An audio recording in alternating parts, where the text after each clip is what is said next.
कळलं की त्यांनी माझ्या गाडीचा एअर फिल्टर चेक पण केला नाही आणि क्लीन सुद्धा केला नाही. मला त्या गोष्टीचा एवढा राग आलाय ना, तर तुम्हाला सांगतो मी. कसे आहेत एकदम, कशी विठ्ठलाची मूर्ती. हे बघा, हे बर्थडे गिफ्ट वगैरे कुणाला काय. मंदिर हे जेवढं छोटं आहे ना, सगळ्यात मोठं पण मंदिर आहे इथं, पण आता सध्या नाही. गुड मॉर्निंग मित्रांनो, शुभ सकाळ, जय शिवराय मित्रांनो. आपल्या हक्काच्या युट्यूब चॅनल वरती आपलं सर्वांचं सहर्ष स्वागत आहे. आज आहे 13 तारीख आणि आज आहे आपल्या महाराष्ट्राचा सण भोगी. उद्या आहे मकर संक्रांत. तर सर्वात प्रथम भोगींच्या सर्वांना आणि सगळ्यांच्या कुटुंबांना माझ्याकडून खूप खूप शुभेच्छा. सकाळच्या वाजलेत 9:45 आणि आज आपण गेलो होतो सकाळी भोसरीतून माल घेऊन आपल्याला जायचं होतं रावेतला. आता रावेतला चाललोय, गाडी तर लोड करून घेतलेली आणि सकाळचा आज ऊन बिलकुल नाहीये, एकदम असा धुकं पडल्याचं झालंय. वातावरण एकदम छान आहे, बरं वाटतंय सकाळचं थोडंसं, असं नाही का थंड एकदम, म्हणजे असं एवढं पण थंड नाही पण आपण म्हणतो ना एकदम कवळी थंडी एकदम मस्त. आता आकुडी चौकात आता तुम्ही बघितलं असेल एरिया कधी. तर मित्रांनो, आपण काल गेलो होतो गाडी सर्व्हिसिंग करण्यासाठी शोरूमला. सर्व्हिसिंग तर झाली शोरूमची, कारण की 4थी सर्व्हिसिंग होती. 40,000 किलोमीटर गाडी क्रॉस झालं होतं आणि ते करणं खूप महत्वाचं होतं, कारण की कसं हे बेसिकच्या गाड्या आहेत ना, नंतर काय प्रॉब्लेम देतील किंवा कुठला सेन्सर जाईल काय सांगता येत नाही. या सगळ्या सेन्सरच्या गाड्या आहेत, त्याच्यामुळे मला काल गाडी सर्व्हिसिंग करायला मी गेलो होतो. पण तुम्हाला सांगतो, शोरूम मला माहित नव्हतं, पण तरी पण मी शोरूमलाच केलं होतं. कारण की प्रत्येक वेळेस गाडीला लॅपटॉप लावावा लागतो. आपल्या लॅपटॉप लावल्याशिवाय काय प्रॉब्लेम आहे तो कळत नाही, म्हणून सर्व्हिसिंग केलं तर खरं. पण तुम्हाला सांगतो, काल रविवार होता, काल एवढे काय फिटर नव्हते तिथं. पण त्यांनी मला तर वाटतं ना, त्यांनी मला खरं म्हणजे याड्यात काढल्या का झाले. याड्यात काढल्या म्हणजे सर्व्हिसिंग मध्ये आपण काय करतो की engine oil, gear oil, air filter, oil filter, ह्या सगळ्या गोष्टी करतो. तर मी तिथं थांबून चेक करत होतो. आता मी बाकीच्या कामात छोटे कामं बघत होतो. आपल्या इंजिन मधून ऑइल लिकेज होत होतं, पहिली गोष्ट तर मी त्याच्याकडे खूप जोर दिला होता बघण्यासाठी. त्याच्या नादात बघा, मी घरी आल्यावरती मला संध्याकाळी कळलं की त्यांनी माझ्या गाडीचा एअर फिल्टर चेक पण केला नाही आणि क्लीन सुद्धा केला नाही.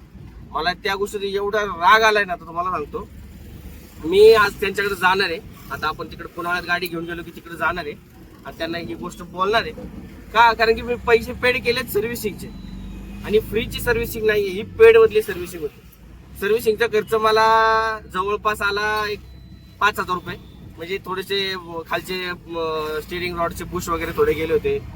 परत आपलं लेफ्ट साईडचं हँडल तुटलं होतं डोर ओपनचं. पण मी शोरूमच्या सर्व्हिसिंगला एकदम म्हणजे नाखुश होतो एकदम. कारण की काय उगीच आपण एवढे पैसे द्यायचे आणि आपण विश्वासाने जातो का, तर ते बाबा शोरूमला काम चांगलं करतात म्हणून. त्यांनी जर विश्वासघात केला तर मग काय उपयोग आहे ना त्या गोष्टीचा. तिथले लेबर लोक पण मला म्हणावं असं काय सपोर्ट केलं नव्हतं त्याला. मी काल खूप टेन्शन मध्ये होतो, कारण की माझ्या गाडीतून इंजिन ऑइल लिकेज होतंय. आता मी त्यांना बोललो आणि माझी गाडी वॉरंटीत आहे अजून, गाडीला 2 वर्ष व्हायचेत, अजून 2 वर्ष वॉरंटी आहे गाडीची. त्यांनी मला 2 दिवसानंतर बोलवले, म्हटले इंजिन खोलून आतमध्ये काय वायसर वगैरे असतो कुठला तरी, तो तुमच्या गाडीचा लिकेज झालाय म्हणून त्यासाठी आपल्याला टायमिंग खोलावं लागेल. बोललं ठीक आहे, खोलावं तर लागेल आता, कारण की काय आपली गाडी आहे वॉरंटीत, मी करून घेणार आहे काम. कारण की मागच्या वेळेस पण एकदा गिअरबॉक्सचं काम होतं तर मी त्यांच्याकडनं करून घेतलं होतं, वॉरंटीत झालं होतं. ठीक आहे, आता बघू. गाडी तर खाली झाली मित्रांनो आता, पण आपल्याला जायचं होतं पुण्याला जायचं होतं. पण ते पुण्याच्या पार्टीवाल्याला सांगितलं की आपण 1 तासामध्ये आलो तर चालेल का. ते बोलले ठीक आहे चालेल, कारण की आपल्याला एक अर्जंट मध्ये आता पाण्याचं एक भाडं आले, तर ते पाण्याचं भाडं पहिल्यांदा मारून येतो. हे काय दुपारपर्यंत कधी नेलं तरी चालेल, काय त्याचं काय अडचण नाही. जाऊन परदेशी भरतो पाण्याची गाडी, थोडंसं मटेरियल एकच लोगो आहे. पण मित्रांनो, फायनली गाडी भरायला आता आपल्याला एकच लोगो भरायचा आणि हाच एक लोगो भरून बांधायला जायचंय. तर आता सुनील मटेरियल तयार आहे का नाही, रोजच्या सारखे थांबणार नाही मी आता. तयार आहे, अभि काय म्हणजे दरवेळेस काय करतो हा, आधीच बोलून ठेवतो. 9 वाजता फोन करतो आणि 10 वाजता यायचं म्हणतो दरवेळेस. हो सर, हे सांगा पोरला बरं का तुमच्या दरवेळेस, हे मी थांबत जाणार नाही. भराने पटापटा जाऊ द्या. आणि हे बघा, हे आमच्या सरांचं ऑफिस आहे बरं का, ग्राफिक्स डिझायनिंग 1 नंबर. हे बघा, या गोष्टी कधी बघितल्या पण नसतील अशा. बघा कसे आहेत एकदम हा कशी आहे विठ्ठलाची मूर्ती. हे बघा, हे बर्थडे गिफ्ट वगैरे कोणाला करायचं असेल किंवा आपल्या जवळची व्यक्ती कोण असेल तर आपल्याला जर कोणाला फोटो फ्रेम म्हणा किंवा काय, ही वेगळ्या टाईप मध्ये फ्रेम आहे. तुम्ही म्हणाल नाही तर ही फ्लेक्सची फ्रेम आहे की काय, असं काहीच नाहीये. हे खूप वेगळे वेगळे फ्रेम बनवतात. हे बघा, हे सगळ्या डिझायनिंग वगैरे इथं होतं. कशी आहे महाराजांची मूर्ती. हे बघा, हे बघा, ही सरांची मुलगी आहे, लहान मुलगी. गाड्या बिड्या सगळं हाताने बघा, हे सगळं हँडवर्क आहे सगळं. आपली हिची मूर्ती, हा मंदिर कुठे सर, राम मंदिर. हा हे बघा, हे बघा, हे राम मंदिर. हे जेवढं छोटं आहे ना, सगळ्यात मोठं पण मंदिर आहे इथं, पण आता सध्या नाही आहे. आणि बघा, हे साईड डिटेल आमचे सर. सर ऐका ना की हाय. सरांचा पण एक चॅनल आहे, मी तुम्हाला खाली डिस्क्रिप्शन मध्ये मेन्शन करीन. आणि बघा, आपल्याला आता हा लोगो घेऊन जायचा आहे. हाय छोटाच लोगो, बसून जाईल गाडीच्या आतमध्ये. बघा, हे ऑफिस. आणि बघा, ही बिल्डिंग आहे ना, बघा ही बिल्डिंग खाली वरती होती, फ्लोर येते खाली वरती होती डायरेक्ट. चला गाडी भरून घेतो पहिल्यांदा आधी. हे बघा, गाडी लोड करायची चालू आहे मित्रांनो. चुकिया हा बालाजी बघा, हा बालाजी का हो, हा बोला. का बोला, गाडी भरा आता. किती वाजले सकाळचे, झोपायचं काम आहे काय. आणि बघा, हा अजय देवगण आमचा. आणि कशी आहेत केस माणसं. त्याला गाडी तर मित्रांनो भरली पहिल्यांदा. आता बांधून घेतो गाडी, निघतो इथनं पडदेशी.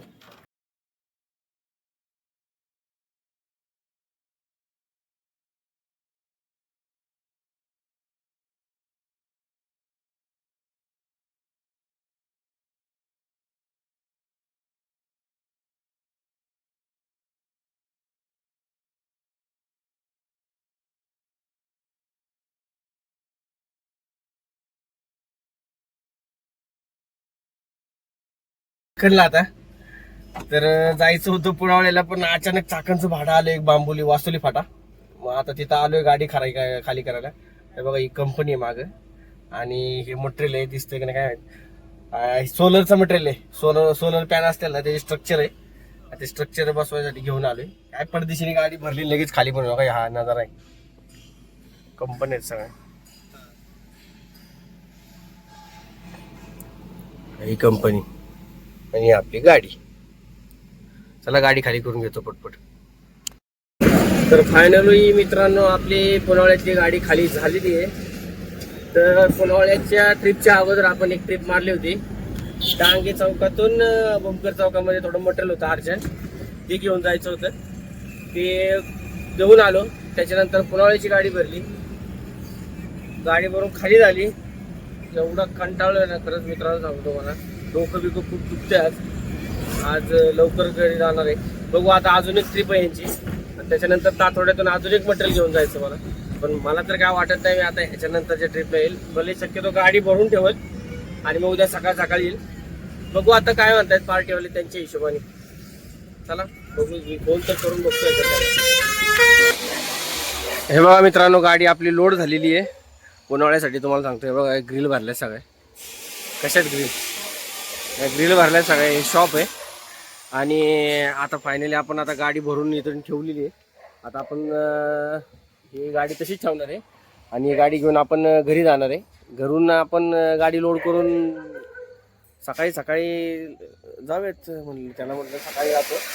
आता काय जमणार नाही, खूप उशीर झालाय आणि मला कंटाळा पण आला, मला डोकं पण दुखते. मग सकाळी जातो म्हटलं, 8, 8:30, 9 पर्यंत जातो. आणि 9 वाजता मग आपल्याला येतात त्या तातोड्यातून ते मटेरियल पण आणता येईल. तर चला तर मित्रांनो, भेटू असंच. जर व्हिडिओ आवडला असेल तर व्हिडिओला लाईक, शेअर आणि सबस्क्राईब करायला मित्रांनो प्लीज विसरू नका. कारण की तुमचं एक सबस्क्रिप्शन माझ्यासाठी खूप महत्त्वाचं आहे. तर चला मित्रांनो, भेटूयात पुढच्या ब्लॉगमध्ये. असंच नवीन ब्लॉगमध्ये आपण नवीन काहीतरी दाखवण्याचा प्रयत्न करेन. तोपर्यंत बाय.